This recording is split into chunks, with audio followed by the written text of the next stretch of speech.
저는 오늘 대정부 질의를 국무위원을 상대로 해서 하지 않겠습니다. 조금 전에 사실 많은 준비를 했지만 지금 이 시점에서 우리 국무위원들을 상대로 한 질의가 그다지 큰 의미가 없다고 생각을 하고 몇 가지 국민들과 함께 우리 정치에 대해서 좀 생각을 해보고자 방금 제 원고를 서랍 속에 넣어놓고 이렇게 나왔습니다. 지금 이 시간도 전국에서 바로 코로나19 대책 수립하기 위해서 너무나도 헌신적으로 고생하시는 우리 공직자 여러분 모두에게 국민을 대신해서 정말 진심으로 감사의 말씀을 꼭 올리고 싶습니다. 또한 대구, 경북에서 그리고 전국에서 환자들을 돌보시느라고 너무도 애를 많이 쓰고 계시는 우리 의료진들, 의사 선생님들과 간호사님들을 포함한 의료진 여러분들에게 정말로 여러분들은 우리의 영웅이고 우리의 의지이고 우리를 정말 지켜주시는 전사라 이런 인사를 꼭 좀 올리고 싶습니다. 지금 잘 알다시피 상황은 국난 상황입니다. 국가의 난리 상황입니다. 비상사태 상황입니다. 사실상 헌법에 보장된 국민들의 기본권들이 제대로 작동이 되지 못하고 있는 그러한 상황입니다. 국민의 가장 기본적인 생명권이 제대로 지켜지지도 보장되지도 못하고 있고 또한 인간다운 생활을 해야 될 헌법에 보장된 이러한 기본적인 삶조차도 보장을 받지 못하고 있는 이러한 헌법이 사실상 중단된 헌법이 사실상 작동을 하지 못하고 있는 이러한 비상 상황이고 국난 상황 한 번도 겪어보지 못한 그런 우리는 처지에 놓여 있습니다.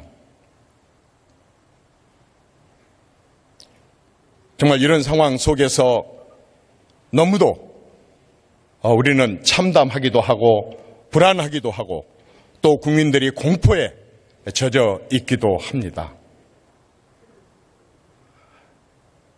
정말 저는 우선 야당에게 함께 같이 생각을 해보자는 얘기를 하고 싶습니다. 만약에 우리가 여당이라면 지금 야당이 어떻게 해주기를 바라나 하는 부분을 한번 생각을 해보면 어떨까요? 여당에게도 같이 묻고 싶습니다. 여러분들이 지금 야당이라고 한다면 지금 여당이 어떻게 해주기를 바라나 하는 그러한 내용을 가지고 한 번 정도는 생각해 볼 수 있는 그러한 정치를 떠난 정말 국가나 국민을 생각해야 되는 그런 시점이 아닌가 하는 생각이 듭니다. 지금 코로나19는 잘 알다시피 바이러스 문제입니다. 바이러스는 바이러스 논리로 풀어야 됩니다. 그럼에도 불구하고 초장에 바이러스를 정치로 풀려다가 모든 문제가 꼬이게 됐습니다. 정치가 아니었었다고 한다면 틀림없이 최고의 바이러스 전문가를 컨트롤 타워로 앉혔을 겁니다. 그러나 지금 컨트롤 타워는 대통령입니다. 국무총리입니다. 그리고 또 누구인지도 모릅니다. 컨트롤 타워를 만들어 놓고 비전문가들이 온갖 간섭과 개입을 하다가 보니까 모든 문제가 다 꼬이고 있고 그걸 신천지 탓으로 하고 있지만 결코 그렇지 않다고 생각을 합니다. 지금 가장 시급한 것은 제대로 된 컨트롤 타워를 임명하는 것입니다. 그리고 그 컨트롤 타워는 전문가여야 된다는 것입니다. 그리고 그 전문가 말에 대통령도 국무총리도 모든 국무위원도 국민들도 함께 따라야 된다고 생각합니다. 우리는 얼마 전에 빈라덴 잡을 때에 오바마가 했던 그러한 사진들을 또 행동들을 잘 알고 있습니다. 전문가 원스타에게 특전사령관에게 모든 컨트롤 타워의 지휘권을 맡기고 대통령도 힐러리 국무장관도 사이드 옆에 앉아서 그저 지켜만 봤습니다. 이래라 저래라 간섭하지 않았습니다. 지금 대통령께서는 어떻게 하셨습니까? 잘 아시지도 못하면서 전문가도 아니시면서 이제 종식돼 간다, 일상으로 돌아가도 된다, 경제 전념해도 된다고 말씀을 하셨습니다. 대통령 말씀 듣고 그렇게 했다가 지금 코로나 확산이 말로 형언할 수 없는 상황이 됐음에도 불구하고 계속해서 대통령께서는 마스크를 어떻게 공급을 하라, 마스크를 어떻게 지켜라까지 다 이렇게 시시콜콜한 지시를 내리고 있습니다. 만약 그 경우에 제대로 된 전문가에게 컨트롤 타워를 맡겼다고 한다면 그 컨트롤 타워가 중국인들의 입국을 금지하라면 금지하는 것이고, 금지 안 해도 된다고 한다면 국민들이 다 금지 안 해도 되는 것으로 할 수가 있는 그런 거였었습니다. 그럼에도 불구하고 컨트롤 타워를 제대로 임명하지 않고 전문가들을 임명하지 않는데 지금 이 순간 다시 정부에서는 제대로 된 전문가로 컨트롤 타워를 임명을 하고 대통령부터 국민이 다 따르자고 그렇게 얘기를 해야 됩니다. 한마디로 말해서 이제 코로나19 문제에 대해서는 대통령은 빠지라는 것입니다. 대통령은 빠지셔야 됩니다. 대통령은 이 바이러스 문제에 대해서 관여하고 개입해서는 안 됩니다. 시시콜콜하게 관여해서도 결코 안 되겠습니다. 그리고 이제 지금 아까도 제가 국난 상황이라는 표현을 썼습니다. 국가 비상사태란 말을 썼습니다.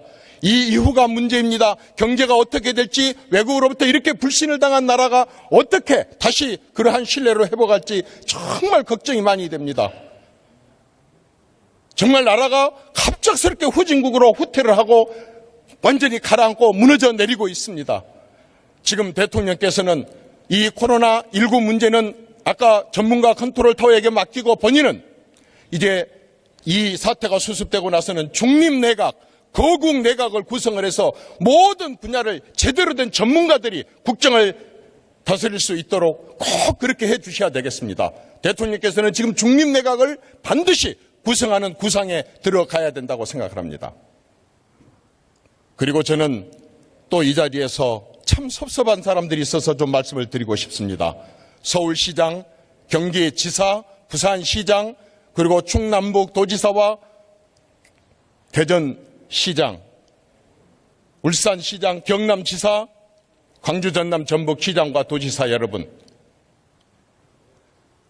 재난은 언제 어디서 어떻게 올지 모릅니다. 누가 어떻게 당할지 모릅니다. 우리는 한 민족입니다. 원 네이션입니다. 그럼에도 불구하고 지금 대구 경북에서 벌어지고 있는 이런 사태에 대해서 여러분들의 정말 진심 어린 가슴에서 우러나오는 협조와 협력과 지원에 대해서 뉴스에서 별로 보지를 못하고 있습니다. 말로 생생내는 몇 가지를 제외하고 여러분들은 진심으로 돕지 않고 있습니다.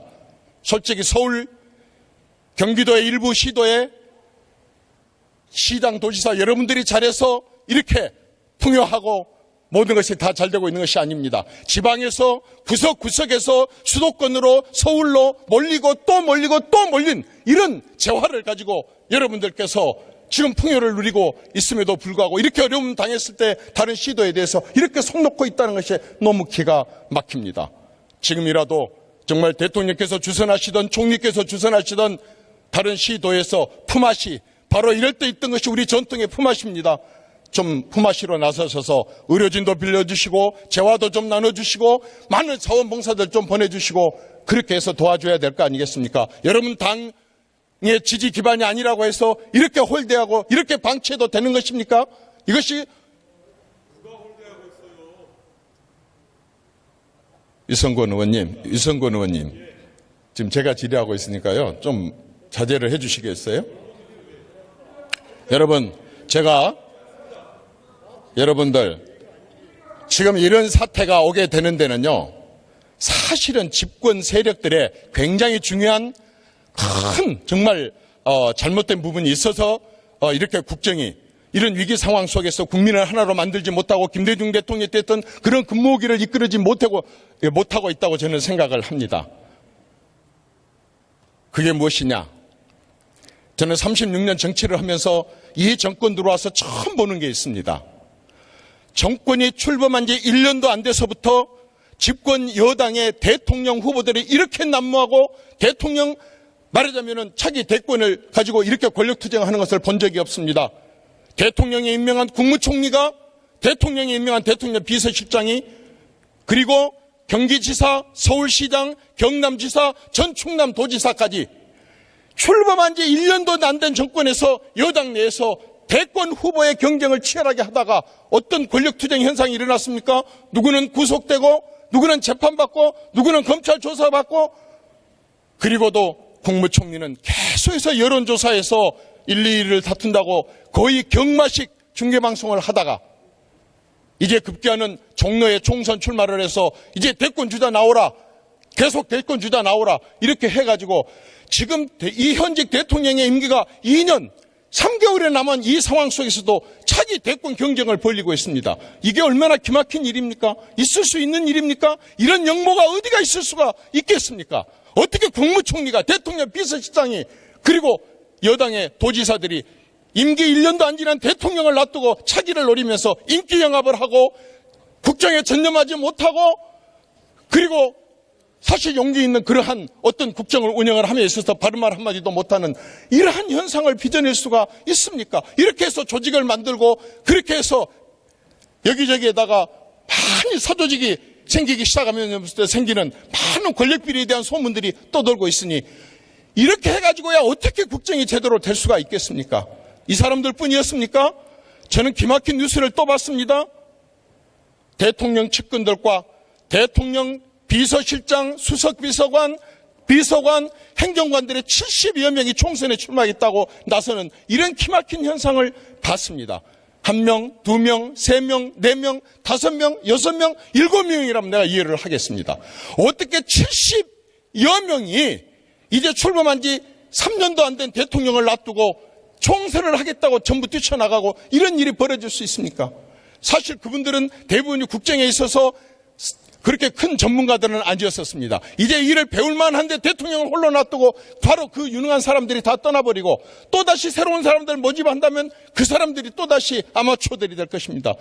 이런 사람들이 어떻게 해서 국정을 제대로 이끌어갈 수 있고 대통령을 제대로 보좌를 할 수가 있겠습니까? 그냥 단순한 비서관들이었고 수석이었으면 말도 않겠습니다. 이 정권 들어와서 아주 특별하게 또 윤리된 게 있었습니다. 여러분도 잘 아다시피 청와대는 완전히 청와대 중심 국가를 유지를 했습니다. 100만 명이 넘는 공무원들을 거의 팽개치다시피 놔두고 모든 걸 청와대에서 기획하고 청와대에서 발표하고 청와대에서 대응하고 청와대에서 모든 걸 주도를 했습니다. 어떤 것을 했습니까? 청와대 비서관들이 국무위원, 국방부 장관한테 공개적인 경고를 하는가 하면 UAE에 원전 문제가 있을 때 산업부 장관, 외교부 장관 다 놔두고 대통령 비서실장에 나가서 수습을 하고, 북한에서 탈북자가 넘어왔을 때 컨트롤 타워가 청와대가 돼서 그 2명을 북한으로 보내는데 앞장을 서고, 그 이외에도 청와대에서 거의 모든 정책을 다 주도를 했습니다. 청와대에서 주도한다는 얘기는 그 모든 걸 크고 작은 걸 다 대통령이 책임진다는 얘기인데, 그렇게 일해왔던 사람들 70여 명이 빠지거나 또 박혀있는 측근들까지 다 박혀나가서 이런 식으로 총선에 출마를 한다고 한다면 도대체 국정을 누가 보좌를 대통령을 해서 제대로 이끌어갈 수 있고 국민들이 그러한 국정에 대해서 신뢰를 할 수가 있겠습니까? 여러분들이 봐도 청와대에서 받아들이는 청원이 기가 막히지 않습니까?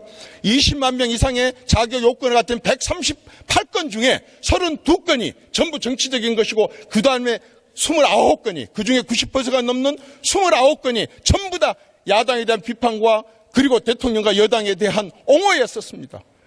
야당을 해체하라는 청원이 있었습니다. 대통령을 응원한다는 청원이 있었습니다. 검찰총장을 수사하라는 청원이 있었습니다. 이런 식으로 29개 청원이 있는 것입니다. 언제부터 청와대가 이렇게 모든 청원을 다 맡아서 합니까? 청와대가 힘이 있으니까 각 부처에서 해야 될 문제를 지시하고 압력을 넣겠다는 거 아니겠습니까? 이런 부분들에 대해서도 사실은 정말 안타까운 일입니다. 그런데 청와대가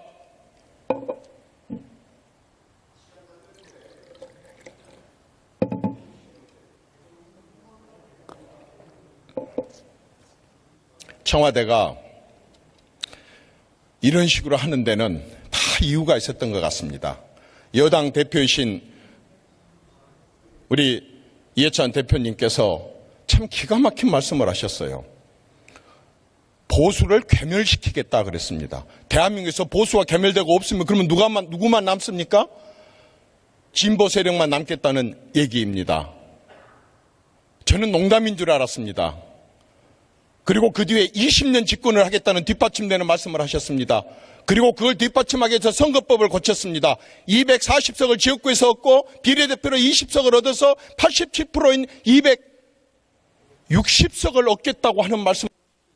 너무너무 기가 막히고, 어떻게 민주주의를 했던 사람들이, 국민들이 선택한 투표권을 가지고 이렇게까지 말씀을 하실 수 있는가 싶었습니다. 돌아가실 때까지 결코 정권을 내놓지 않겠다고 하는 것도 그 중에 일부였었습니다.